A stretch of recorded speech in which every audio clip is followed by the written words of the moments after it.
In the previous video, we saw that there is some limitations in an array. Let's try to understand the limitations again for making a good concept about linked list. Suppose you want to build up an application and you know that each application keep a request to the memory to keep it. Guess that this is that memory. Let's see how you want to build up your application. At the first of your application, you want to store an integer in the memory.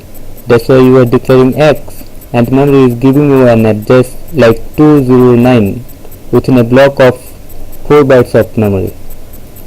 Because the memory knows that each integer needs 4 bytes of memory. Now you can assign any integer value at the block of x.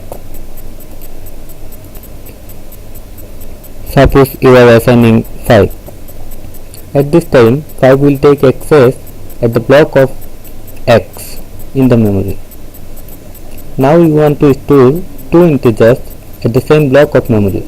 That's why you are declaring an array A and memory is giving you an address within a block like 201 to 209 and you are assigning 2 integer value 10 and 20 and 10 and 20 getting access at the block of the memory. And now you want to store another integer value at the same block of the memory. But the problem is there is no permission to assign any integer value at the nth position of an array. So you are not allowed to keep any integer value at the same block of memory at the position A2. And we can see that there is no space also at the same block of memory. For getting out of this problem, you are going to make your decision to declare another integer array B and then copy A to B and then keep your integer at the same block of memory. But it is the problem of cost of copy. And still now you can face the same problem. If your list is so big, you have to declare and copy again.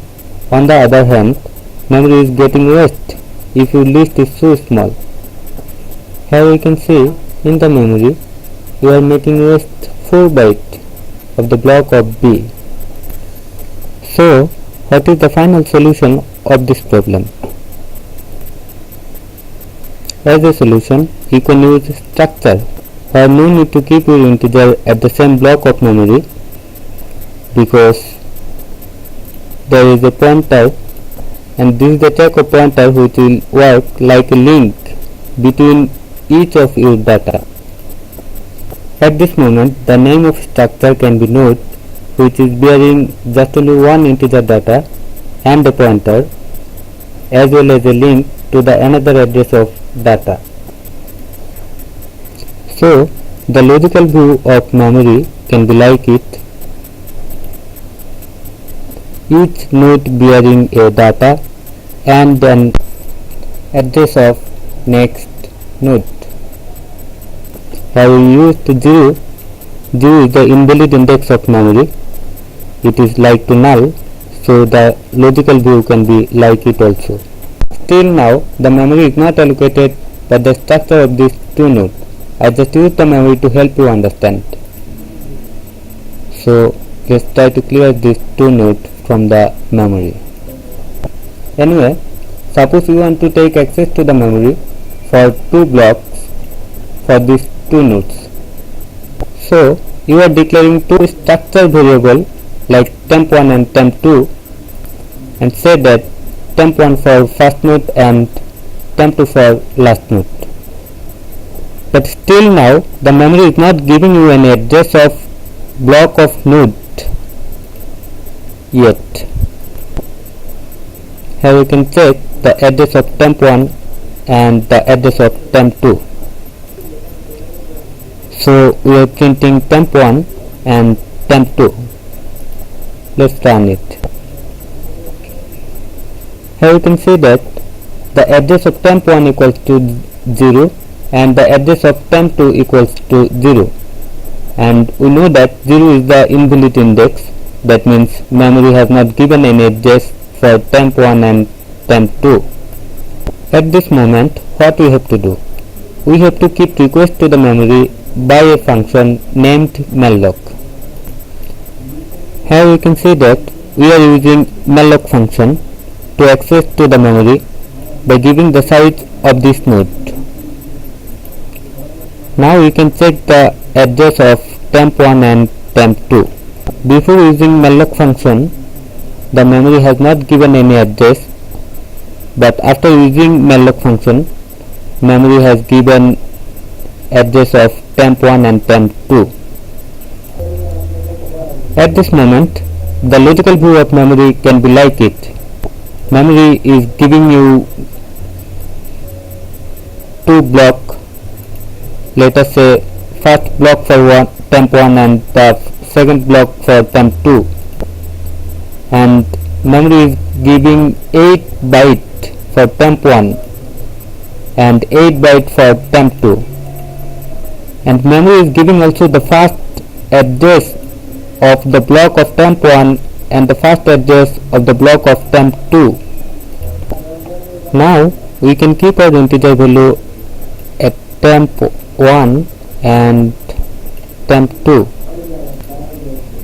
Here we can see we are assigning 10 at the data space of the block of temp1.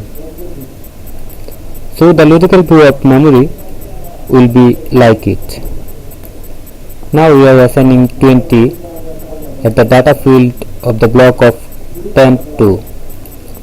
So the logical view of memory will be like it. At this time, we can store the address of temp2 at the pointer field of temp1, as well as a connection like it. Here we can see that we are assigning the address of temp2. Temp2 means the address of temp2. We saw that address. Anyway, we are assigning the address of temp2 at the pointer field of the block of temp1. At this time, the logical view of memory will be like it. Here you can see that the address of temp2 stood in the pointer field of the block of temp1, which is nothing but a connection like it. Now we have to store 0 at the pointer field of the block of temp2, causes for the last node. Here we can see that we are assigning 0 at the pointer field of temp2. The pointer field of temp1 storing the address of temp2. How we can check it? Let's see. Try to run it. Here we can see that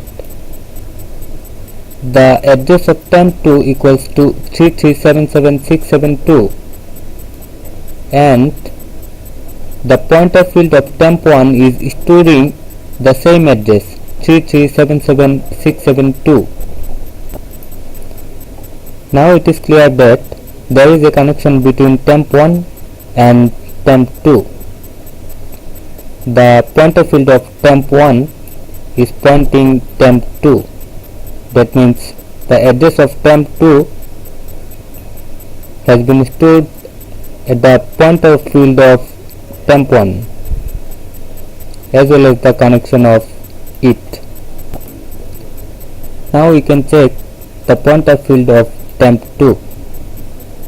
Here we can see the pointer field of temp2 storing 0. 0 means null, and null is the invalid address of memory.